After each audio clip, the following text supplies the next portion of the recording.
Hello, and welcome to LearnEnglishPodcast.com, the channel where we blend English learning with life skills. I'm Wason, your guide. If my pace feels too fast, tap the settings wheel and slow playback to whatever speed keeps you comfortable. Hey everyone, I'm Lydia. Today we're asking a deceptively simple question. Are we actually using our minutes wisely or letting them slip away? I'll fire questions, Wason will answer, and together we'll load your toolbox with vocabulary, tips, and everyday examples. Great kickoff, Lydia. Let me ask all of you, and you too, Lydia, how much of yesterday pushed you toward your dreams, and how much evaporated scrolling endless feeds? Be honest. Confronting the ratio is the first step toward reclaiming your schedule. Guilty confession. Between emails, Netflix, and TikTok, I'd say maybe 30% purposeful, 70% autopilot. Listeners, jot your own numbers on a sticky note. Reality bites harder when it's written in ink and staring back at you. Perspective time. The average American lifespan equals roughly 4,000 weeks. If you've hit 40, more than half that sand has slipped through the hourglass already. Numbers this stark can either paralyze or motivate radical positive change. Wow, that statistic feels like a wake-up siren. Suddenly, someday sounds flimsy. Let's dig into why weeks feel shorter now than the childhood summers that once seemed to last forever and ever. Neuroscientists call it the time perception paradox. When experiences are novel, your brain records details densely, stretching subjective time. Routine flattens those details, so months blur. Translation: sameness steals stretches of life without your permission. Example from my commute. The first time I drove the Pacific Coast Highway, every curve was breathtaking, and the ride felt epic. Now, after 50 trips, it feels like a blink. Novelty really is mental Velcro that slows the reel. To fight that blur, deliberately break patterns. Try a farmer's market instead of the supermarket, swap treadmill miles for an outdoor hike, or learn pickleball. Each new stimulus is a memory maker and, conveniently, a language opportunity. Last month I braved a salsa class in Austin. My two left feet were chaotic, yet those 2 hours felt deliciously long. Plus, I learned the verb phrase, to step on someone's toes, both literally and figuratively. Love that example. Now meet the villain of progress, the word someday. It's the laziest promise in English, a velvet sofa of procrastination. Replace it with a date, Tuesday at 6 p.m., and watch vague intentions harden into commitments. Imagine waiting for every traffic light on your route through Chicago to turn green before you start the car. That's what waiting for perfect conditions looks like. Spoiler, you'll never leave the driveway if perfection is your prerequisite. Instead, take microscopic action today. Want to learn guitar? Spend 5 minutes mastering a G chord. Considering a fitness reboot? Lace up and walk around the block. Momentum loves tiny openings and rewards bold starters. Americans call that dipping your toes in. Listeners, what toe dip could you do tonight? Maybe skim an NPR article about baseball stats or order coffee in English instead of pointing at the menu. Tiny choices that stack into fluency over months. Another mental tool is the deathbed test. Picture yourself at 90 reminiscing. Will binge-watching a crime series rank, or will Sunday picnics with family steal the spotlight? This test slices through false urgency every single time. When I run the test, Yosemite hikes and late-night laughter with friends shine. Spreadsheets fade fast. I also picture Thanksgiving in Chicago winters and realize those family jokes matter more than a spotless inbox or shiny status badge. Every dawn I use the top 3 priorities rule. I write 3 must-dos, record this podcast, call Dad, and draft lesson plans. They're non-negotiable. Everything else is gravy or gets postponed guilt-free. To guard those priorities, embrace the shortest, powerful word, no. I silence social app notifications after 8 p.m., deploy email filters that sweep promotions away, and politely decline Friday meetings that clash with my evening grammar workshop. Track hidden leaks with a time log. Grab a notebook, jot the task in minutes, then tally. Color code categories like work, learning, and leisure. You might discover Instagram devours more hours than storybooks with your kids. My iPhone's screen time showed 5 hours on the gram last week, longer than my workout total. After capping the app at 30 minutes, I found time to watch a TED Talk and review phrasal verbs before bed. Progress. Let's tackle multitasking. Studies show it drops productivity by up to 40% and doubles your error rate. Single tasking, answering an email with phone face down, boosts accuracy, calm, and leaves bandwidth for reviewing yesterday's idioms. I once juggled email, boiling pasta, and a sitcom. The result? Burnt noodles, typo-ridden messages, 0 laughs, and a smoky kitchen alarm. Total time wasted exceeded doing each task separately. Lesson learned: focus is faster. Mid-episode reminder, you're watching a video on learnenglishpodcast.com. Feel free to pause, tweak speed, rewind tricky sentences, or turn on captions if our idioms fly by too quickly for comfort. Let's shift to experiences versus things. Research from Princeton shows events create longer-lasting happiness than purchases because stories get retold, while gadgets gather dust. A skydiving memory beats a third tablet any day of the week. I splurged $300 on the newest smartwatch. Fun for 2 weeks. Now it hibernates in a drawer next to headphones I never use. Yet I still grin about last year's Grand Canyon camping trip when coyotes howled under the stars.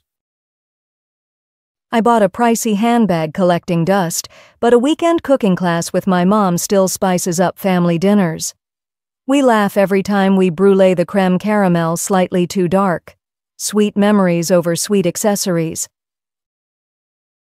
Enter time wealth, sometimes called time freedom. Having control of your calendar outranks a raise shackled to 80-hour weeks. With flexibility, you can volunteer at your kid's school and still meet project deadlines. My college buddy took a Wall Street job, earning 6 figures yet missing Thanksgiving gatherings and even her own birthday party. She traded pumpkin pie memories for money, and 5 years later she's plotting her graceful exit. Think of time and money as twin currencies. You can always earn more dollars, never more minutes. Guard minutes like rare coins because nobody deposits extra hours into your life savings account. Exactly. We budget dollars meticulously. Let's budget hours with the same intention. I now ask, is this meeting worth 60 irreplaceable minutes, or could it be an email? That question rescued 2 whole mornings last week. Rest is a productivity booster, not a lazy luxury. 8 hours of sleep, a 10-minute walk, or a 3-minute breathing exercise recharges neurons like plugging your phone into fast charge mode. Try it and feel the difference. I schedule Sunday downtime, thriller novel, porch swing, iced tea, and absolutely no notifications. That pause resets my brain chemistry, so Monday morning I glide through tasks instead of growling at alarms. Rest fuels mastery, not laziness. Remember that. Daily reflection. 3 quick journal lines. What mattered? What drained me? What to tweak tomorrow? That 90-second ritual keeps my compass calibrated, and prevents goal drift. Think of it as nightly software updates for your mindset. Reflection is like Google Maps rerouting after a wrong turn. Skip it, and you may cruise miles off course before noticing the detour. 10 mindful breaths plus a pen can yank you back onto the highway toward fluency. Build time buffers. Insert 15-minute cushions between appointments so life's potholes, traffic jams, long coffee lines, surprise baby spit-ups won't derail your entire schedule. Buffers also allow you to review vocabulary flashcards while waiting. I used to stack Zoom calls back to back.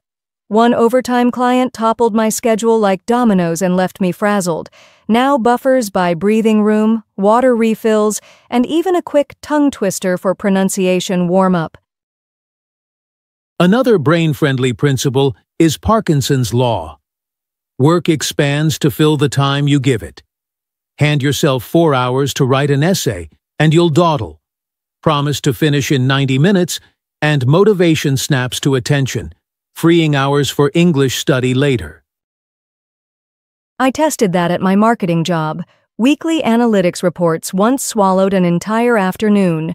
I slashed the window to 1 focused hour, set a timer, and spent the rescued 3 hours shadow practicing tricky American R sounds on this very channel. Next tactic is batching. Group similar chores, email, bill paying, grocery planning, into a single block the way chefs prep ingredients before cooking. Batching slashes, context-switching fatigue, and gifts you longer. Uninterrupted stretches for reading podcast transcripts. Monday mornings I tackle a life pile hour. Insurance forms, dentist calls, and budget reviews with lo-fi beats in the background. Clustering the boring stuff opens Tuesday evening for phrasal verb drills like figure out, put off, and carry on. Focused bursts matter too. The Pomodoro technique sets a 25-minute timer. Work hard, then rest 5. 4 cycles equal 2 hours of deep concentration, perfect for drilling irregular verb charts or scripting role-play dialogues with a study buddy. I edit YouTube videos in Pomodoros. Between tomatoes, yes, Pomodoro is Italian for tomato, I stretch and repeat a native speaker clip, matching intonation. 6 repetitions a day equals 42 a week. Pronunciation muscles love high-frequency workouts. Let's flip to micro-learning. Tiny, targeted lessons slipped into idle pockets. 5 minutes in the Starbucks drive-thru. Review yesterday's vocabulary. Red light on Main Street. Craft a question using time sync or intentional. Micro-chunks compound quickly. My micro move is the coffee brewing drill. While the Keurig gurgles for 90 seconds, I recite yesterday's list. Time perception, trade-off, backlog, buffers. Listeners, which routine could you repurpose? A dog walk, elevator ride, or subway stop? Tell us later. Let's package today's lessons into a portable recap. Break routines, ditch someday, set top 3 tasks, log your hours, single task, invest in experiences, chase time freedom, rest, reflect, buffer, respect Parkinson, batch, Pomodoro, and micro-learn. Ready for homework? 1. Schedule a brand new activity, archery, pottery, salsa, this week. 2. Write tomorrow's top 3 tonight. 3. Activate screen time limits and cap social media at 1 hour. Small moves, big momentum. Language spotlight, time perception. Sample. On vacation, my time perception slows to a pleasant crawl. Question. How does your time perception change during holidays or 3-day weekends? Discuss it with a study partner for bonus speaking practice. Next term, trade-off. Example. The trade-off for remote work is fewer coffee break chats with coworkers. Question: what trade-offs do you face when studying English after work instead of relaxing on the couch? Reflect and respond. Phrase time freedom. Sentence: freelancing gives Sarah time freedom to attend her son's baseball games. Prompt: which job could give you more time freedom? Use American cultural references, Little League, county fairs, to personalize your answers. Idiom burnt pasta. It labels any multitasking disaster. Tell a friend, tried learning phrasal verbs while deep frying chicken, total burnt pasta moment. Humor cements language because the brain tags funny stories as important. Collocation productivity booster. Say, a 10-minute stretch is my productivity booster before writing emails. Ask classmates which boosters they rely on: cold brew, jazz playlists, dog walks, or brief power naps. Swap tips and test them. Question pattern shift. Rather than "I can't learn phrasal verbs," reframe to "How can I learn phrasal verbs more easily and confidently?" Creative solutions start with open-ended "How can I" questions instead of closed complaints. American usage example. How can I squeeze Spanish practice into my Seattle bus commute without annoying passengers? Swap the city and language to suit your day, then brainstorm answers like whisper shadowing or flashcard apps. Quick pronunciation tip. Link your sounds smoothly. Say time management by blending the end of time with the start of management. Now try saying good day without pausing in between. In everyday American English, words often flow together instead of being spoken separately. Cultural nugget. In the U.S., punctuality signals respect. Arriving 10 minutes early is considered polite for interviews and doctor visits. Use your new buffers to embrace this habit and impress Americans with your timeliness. Motivation quote. Minutes make memories. Write it on a sticky note, slap it on your laptop, and glance at it whenever the YouTube rabbit hole calls. Which memory will you create tonight? Calling grandma or finishing that English chapter? If our voices sparked insight, smash that subscribe button for LearnEnglishPodcast.com. Fresh episodes drop every Wednesday with vocabulary drills, cultural deep dives, and weekly habit challenges to keep you accountable. Tap the bell so you never miss a lesson. Share this episode with a friend who's perpetually too busy. Together, we'll reclaim time and fluency, one focused minute and one new phrase at a time. Thanks for joining us. Stay curious, stay intentional, and keep sculpting the life you want. One well-spent minute, one well-chosen word, and one purposeful breath at a time. Bye for now, everyone. See you next episode, learners. Remember, adjust playback, pause, rewind, practice aloud, and weave English into your daily rhythm. You've got this, and we've got your back on LearnEnglishPodcast.com.